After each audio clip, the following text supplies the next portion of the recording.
So only one vendor, Huawei, was brave enough to bring their SDN solution to a public independent test. I don't want to blame anybody individually. I think there are many, many reasons. Many speakers are talking about the topic. I think one of the reasons is that people might have solutions ready at the protocol level, but not at the solution level, which we were looking for. People might not have resources. Some even big vendors are very thin on resources supporting SDN solutions right now. There are a number of reasons, but still, I mean, quoting Michael Howard from what he said yesterday, SDN is in a very early stage when it comes to real, tangible use cases that we can see. We won't give up. I mean, with Mark's and Rob's support, I hope that we'll have something bigger here next year, and we'll certainly continue. But for now, what we can show live here in the next coffee break is SDN OpenFlow Showcase from Huawei with test equipment, focusing a couple of topics.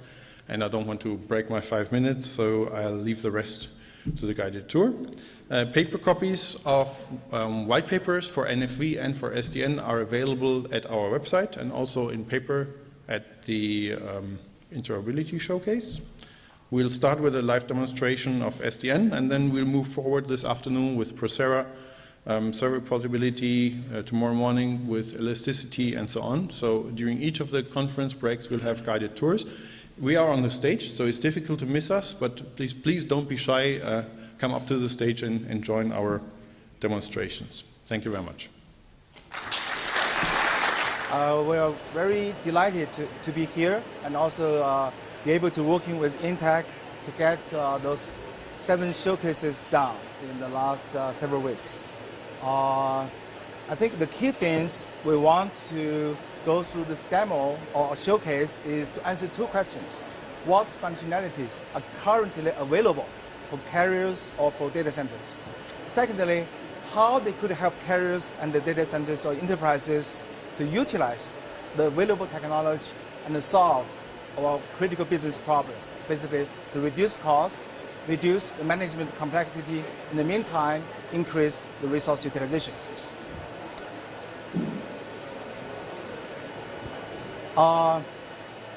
Again, this is what we see as some advanced SDN OpenFlow features and dressed up in very useful cases.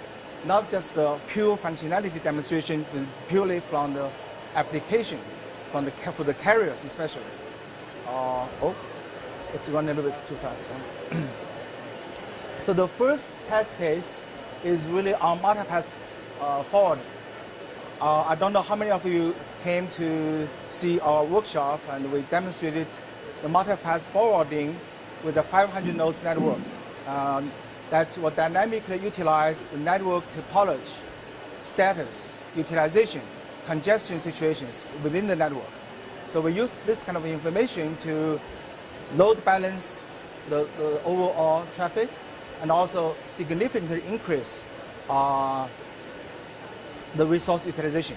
In the meantime, we try, as I mentioned, we try to avoid all the congested areas or congested links. And this algorithm is actually implemented, as you can see here. We can see a live demo on this 1.1 multipath forward. Basically, when you push traffic through the network, we'll try to utilize the 2 available paths as equally as possible. By policy, we prohibit any traffic going through the direct route by purpose, just to verify the algorithm. Okay. The second group of use cases relates to fast failover with link or node failure. There's 3 situations here. The first type is really here when we have like 2 links between 2 physical nodes. Okay. So in this way, as we have demonstrated early on, back in last year, we can do this fast failover very quickly. With the EANTC test case, we did another different way.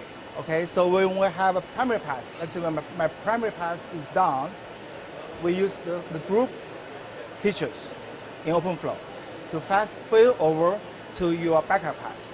At this time, there's no decision, no recomputing from the controller. So the switch will do the work. The same thing happens with the node failure. And as Carson mentioned before, as you can see here, the time is really fast. It's below 50 microseconds as not milliseconds. Milliseconds, sorry. So it's pretty fast. So we can also lively demonstrate this one here. The third group is to show the multi-controller clusters that can automatically load balance the controller processing, and also provide automatic failover. If one controller dies, another controller from the cluster would come up automatically with very fast response time and very small loss of packets.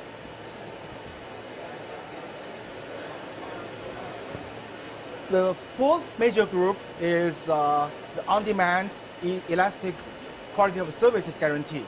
In this test case, we basically set up two major policies. One is on the committed information rate for certain types of services and based also on traffic priority. Secondly, we set up a quota for some applications. When your total flow, your total traffic hits that quota, and will cut your traffic off a little bit. And then if the customer decides to provision or buy or purchase more or increase the quota, then we'll automatically provision the system again, so your limit will be increased. So everything is done automatically. As you can see here, what happens at each time moment, and when, for example, we gradually increase the traffic, we'll hit the quota at the CIR, and then we'll hit the quota on the total volume, and then see. Running a competition with iPad mini. I guess it's a big celebration for us. And this probably is the most complex test cases.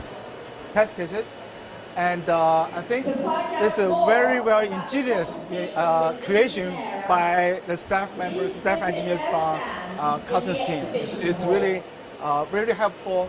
Not only help us to get this done, but in the meantime, helped us to improve some of our available capability. This is what we do learn in the meantime. The last one is one of the major problems facing the carriers and the enterprise today is how do we utilize our existing resources, especially our IP networks and MPLS technology and any other technology. So we spent some time and thought about this problem.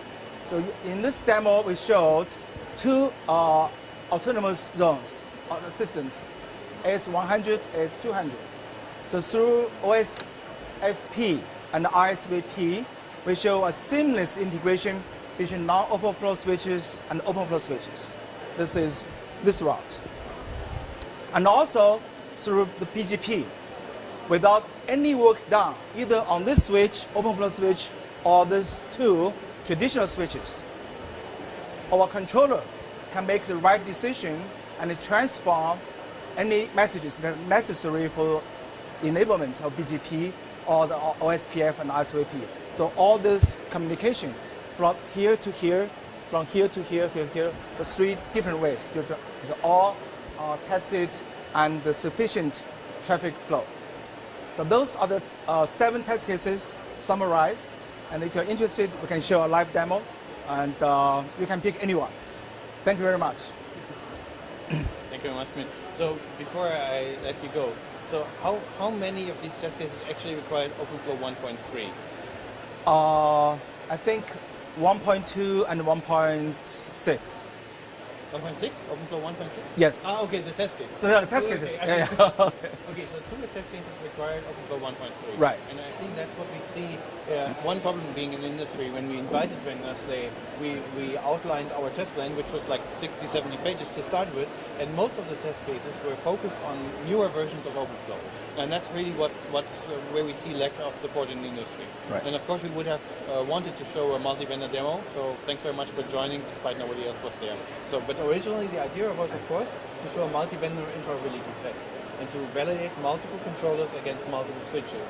Because I guess, that's now an unusual problem for your company. Now you need to pamper your competition a little bit so that they come up to speed, because obviously most service providers are not willing to invest into a single vendor solution. Right. So, obviously we're going to continue working together in order to, grow the ecosystem. Ecosystem, right. Yeah. Okay. Thank you very much. Thank you very much. And,